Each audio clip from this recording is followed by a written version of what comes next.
नमस्कार दोस्तों, स्वागत है आपका मेरे यूट्यूब चैनल वेल्ड टेक में। दोस्तों, इस चैनल पर हम वेल्डिंग से संबंधित वीडियो बनाते हैं।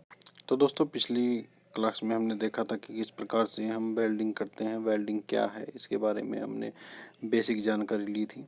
तो आइए अब देखते हैं कि हम वेल्डिंग करते समय सेफ्टी कैसे रखते हैं, वेल्डिंग करते समय कौन कौन सी सेफ्टी का हमें ध्यान रखना होता है।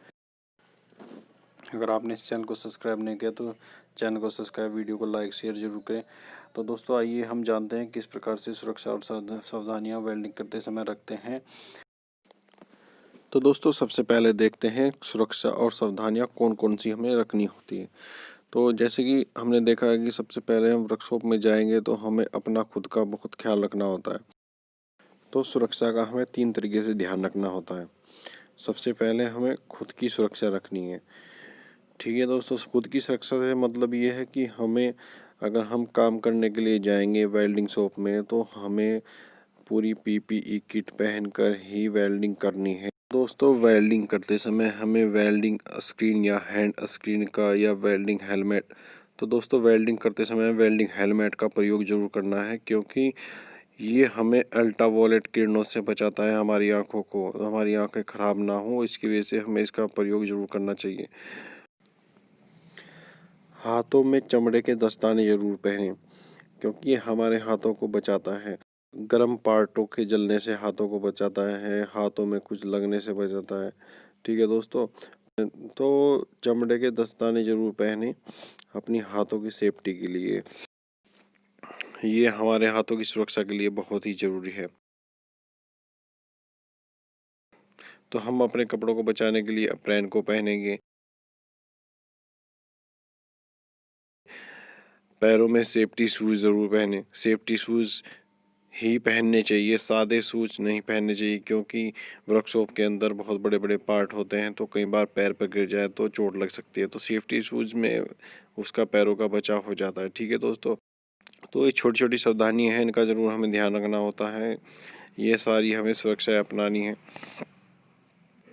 ठीक है दोस्तों, इसके बाद है औजारों की सुरक्षा। बिजली से चलने वाले उपकरणों की अर्थिंग जरूर कर लें। ठीक है दोस्तों, उनका अर्थिंग होना बहुत ज़रूरी है कि इससे करंट लगने की संभावना कम रहती है। इसके बाद हम जो मशीनों को यूज करते हैं, कोशिश ये रखें कि उनको ओवरलोड ना होने दें। ठीक है, इसके बाद हमें जो, अगर हमारे वर्कशॉप में वेल्डिंग के गैस के सिलेंडर हैं, उनका हम प्रयोग करते हैं गैस वेल्डिंग में, तो सिलेंडर को एक स्थान से दूसरे स्थान पर ले जाने के लिए हमें सिलेंडर ट्रॉली का यूज करना है।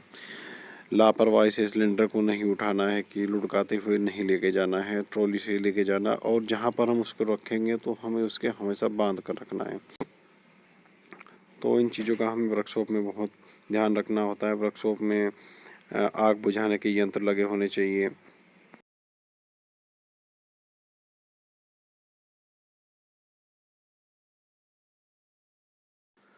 दोस्तों, वर्कशॉप की सुरक्षा में वर्कशॉप हमेशा हवादार होने चाहिए, रोशनी का पूरा प्रबंध होना चाहिए।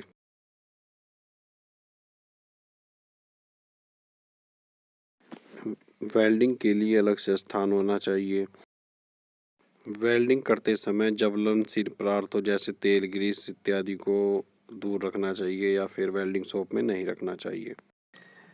आग बुझाने के यंत्र वर्कशॉप में लगे होने चाहिए। अगर कोई दुर्घटना घट जाए उसके लिए हमें वेल्डिंग शॉप में प्राथमिक चिकित्सा का बंदोबस्त जरूर रखना है। ये देखिए किस प्रकार से ये वर्कर है, ये कि ये वेल्डिंग कर रहा है, तो इस तरीके से हमें इस लापरवाही से कभी वेल्डिंग नहीं करनी चाहिए। इससे हमारे शरीर को इससे हमारा शरीर जल सकता है, आंखों पर अल्ट्रावायलेट किरणों का प्रभाव पड़ सकता है।